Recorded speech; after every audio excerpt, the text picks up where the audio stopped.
اعوذ باللہ من الشیطان الرجیم بسم اللہ الرحمن الرحیم تولج اللیل فی النہار وتولج النہار فی اللیل وتخرج الحی من المیت وتخرج المیت من الحی وترزق من تشاء بغیر حساب۔ اس آیت پاک میں اللہ تبارک و تعالیٰ کی صفات کا بیان ہے، اور اس سے پچھلی آیت گئی تھی اس میں بھی اللہ جل شانہ کی صفات کا بیان تھا کہ تو ہی رات کو دن میں داخل کرتا ہے اور دن کو رات میں داخل کرتا ہے، تو ہی رات کو دن میں داخل کرتا ہے اور دن کو رات میں داخل کرتا ہے۔ اب سردی کا موسم ہے، رات بڑی ہے دن چھوٹا ہے۔ اب جوں گرمی آئے گی رات چھوٹی ہوتی چلی جائے گی، دن بڑا ہوتا چلا جائے گا، رات چھوٹی ہوتی چلی جائے گی اور دن بڑا ہوتا چلا جائے گا۔ اب یہ تو صرف اللہ ہی کی صفت میں ہے، اللہ ہی کر سکتا ہے، اللہ کے علاوہ کوئی نہیں کر سکتا۔ اس نظام کو کوئی بدل سکتا ہے؟ کوئی نہیں بدل سکتا سوائے اللہ کے۔ اور تو ہی بے جان چیز میں سے جاندار کو نکالتا ہے، بے جان چیز میں سے، انڈے میں سے جاندار چیز کو جو ہے، مرغی وغیرہ بچے کو جو ہے نکالنے والی ذات کس کی ہے؟ یہ صفت اللہ کی ہے۔ اور جاندار میں سے بے جان چیز نکالتا ہے، جاندار میں سے یعنی جو ہے مرغی سے انڈا نکالتا ہے اور انڈے سے پھر مرغی نکالتا ہے، انڈے سے بچہ نکالتا ہے اور مرغی سے انڈا نکالتا ہے۔ جاندار چیز، تو ہی جاندار چیز سے جو ہے بے جان چیز سے جاندار چیز کو نکالتا ہے اور جاندار چیز میں سے بے جان چیز کو نکال لاتا ہے، اور جس کو چاہتا ہے اللہ بے حساب رزق عطا فرماتا ہے۔ یہ تو اللہ کی قدرت ہے، یہ تو اللہ کی قدرت ہے کہ اللہ جس کو جتنا دینا چاہتا ہے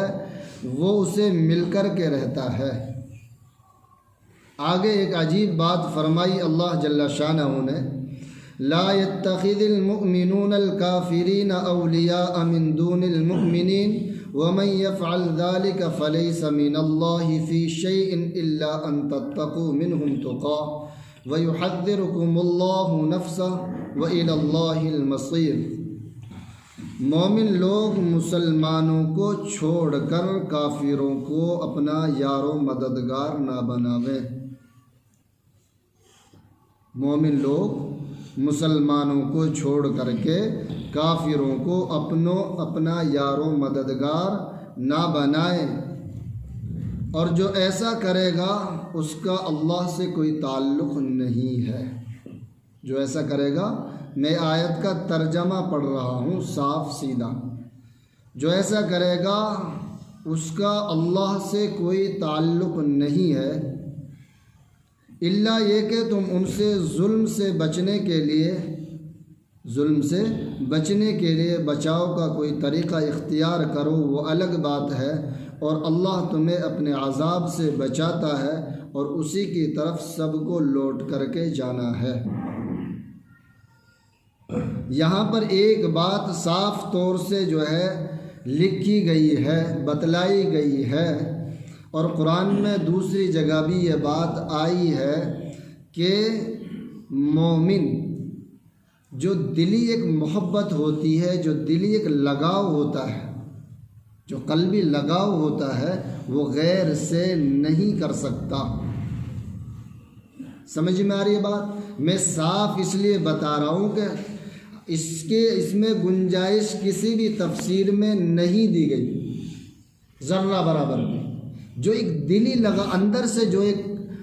قلبی جو ایک محبت ہوتی ہے، دلی ایک محبت ہوتی ہے، وہ مسلمان کو چھوڑ کر آپ غیر سے نہیں کر سکتے۔ ایسا نہیں ہے کہ آپ صلی اللہ علیہ وسلم کی زندگی مبارک اٹھا کر کے دیکھو، آپ جو ہے پوری زندگی میں غیروں پر کتنے احسانات آپ کے، کیسے کیسے حسن سلوک آپ نے کیے ہیں، یا خلفائے راشدین اور صحابہ اکرام نے غیروں کے ساتھ میں کیسے کیسے حسن سلوک کیے ہیں، ان کے ساتھ میں جو ہے حکومتی معاملات بھی رہے، کاروباری معاملات بھی ان کے ساتھ میں رہے ہیں، ان کے ساتھ تعلقات بھی اچھے رہے ہیں، لیکن جو ایک دل کا جو تعلق تھا، جو دلی ایک محبت ہوتی ہے وہ الگ شے ہوتی ہے، جو دلی ایک محبت ہوتی ہے وہ آپ جو ہے ان سے بالکل نہیں کر سکتے، جائز نہیں ہے، وہ لگاؤ آپ دوستانہ رکھ سکتے ہیں ان سے، دوستانے کے منع نہیں ہے، دوستی کے لیے منع نہیں ہے، اگر وہ ہماری شرعی اعتبار سے وہ بیچ میں حائل نہیں بنتے یا جو ہے اسلام کے خلاف کوئی ایسی سازش نہیں کرتے، ہم ان سے دوستانہ رکھ سکتے ہیں، تعلقات ان سے بنائے رکھ سکتے ہیں، ان کے ساتھ بزنس کر سکتے ہیں، لیکن جو یہاں منع کی گئی ہے اس بات کو سمجھنے کی کوشش کرو، اس کو بولتے ہیں موالات، کہ جو دل کے جو تعلق ہے، جو دلی محبت ہے وہ ان سے بالکل جائز نہیں ہے، یہ صاف کہہ رہا ہوں میں نہیں کہہ رہا، قرآن خود کہہ رہا ہے اس بات کو، قرآن اس بات کو، اور اس آیت کی تفسیر میں 4-5 آیت قرآن کی دلیل کے طور پر تفسیر میں بیان کی گئی ہے، اس لیے میں اس کو بار بار دہراؤں، جو دلی محبت ہوتی ہے، ہاں ان سے دوستانہ جو الگ بات ہوتی ہے، دوستانہ تعلق ان سے رکھ سکتے ہیں، ان سے جو ان کے ساتھ لگاؤ رکھ سکتے ہیں اور ان کے ساتھ بزنس کر سکتے ہیں، ان کے ساتھ گھوم سکتے ہیں، اور ان کے ساتھ میں جو ہے مصلحت کے طور پر جو ہے زبان سے محبت کا بھی اظہار کر سکتے ہیں، زبان سے بھی محبت کا اظہار کر سکتے ہیں، اور ایسے نہیں کہ جو ہے مسلمان کا ہی اکرام کیا جاتا ہے، مسلمان کے ساتھ ہی حسن سلوک کیا جاتا ہے۔ پیچھے یہ بات آئی تھی کہ غیر مسلم کو جو ہے پیسے کے اعتبار سے پیسہ دینا چاہیے یا ان کے پیسے کے اعتبار سے مدد کرنی چاہیے یا نہیں کرنی چاہیے، ہاں اس میں آیا تھا، قرآن میں صاف آیا کہ ان کی مدد کرنی چاہیے، ان کی مدد کرنی چاہیے۔ یہاں پر جو ایک بات کہی جا رہی ہے اس کو سمجھنے کی کوشش کرو۔ تو بہرحال جو ہے کہ جو ہے اللہ کا ایسے لوگوں سے کوئی تعلق نہیں ہے، اگر تم ایسا کرتے ہو تو، ایسا تم کرتے ہو تو اللہ کا ایسے لوگوں سے کوئی تعلق نہیں ہے، ان کو اپنا یار و مددگار مت ڈھونڈیے،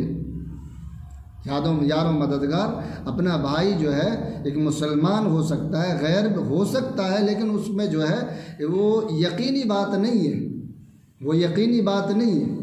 یقینی بات جو ہے مسلمان کا ساتھ دے گا، کہ مسلمان ایک جسم کے مانند ہے، مسلمان ایک جسم کے مانند ہے، ایک کنبے کے مانند ہے، ایک پریوار کے مانند ہے۔ آگے فرمایا قل ان تخفوا ما فی صدورکم او تبدوه یعلمہ اللہ ویعلم ما فی السماوات وما فی الارض واللہ علی کل شیء قدیر یوم تجد کل نفس ما عملت من خیر محضرا وما عملت من سوء تود لو ان بینہا وبینہ امدا بعیدا ویحذرکم اللہ نفسا واللہ رؤوف بالعباد۔ اے رسول لوگوں کو بتا دو کہ جو کچھ تمہارے دلوں میں ہے تم اسے چھپاؤ یا ظاہر کرو، لوگوں جو تمہارے دلوں میں جو بات ہے غلط ہے یا صحیح ہے، غلط ارادہ ہے، غلط نیت ہے یا غلط خیالات تمہارے دلوں کے اندر پلے ہوئے ہیں، تم اسے کتنا بھی چھپا لو، ظاہر کر دو، اللہ اسے جان لے گا، اللہ اسے جان لے گا، اللہ اسے جانتا ہے۔ اور جو کچھ آسمانوں میں ہے اور جو کچھ زمین میں ہے وہ سب اللہ جانتا ہے، وہ سب اللہ جانتا ہے، اور اللہ ہر چیز پر قادر ہے، اللہ ہر چیز پر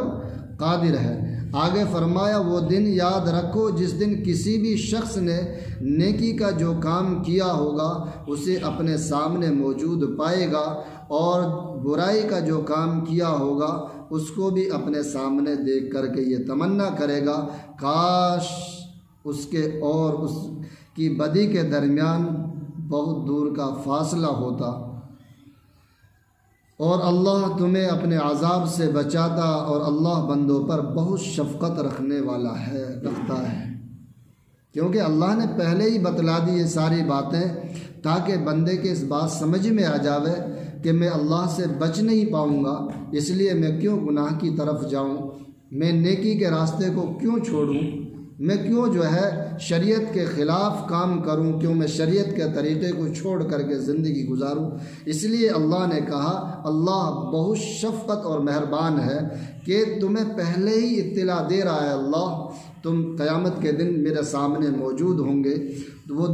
دور نہیں ہے وہ دن، جس دن موت آ گئی اس دن اس کے لیے قیامت کا دن ہے،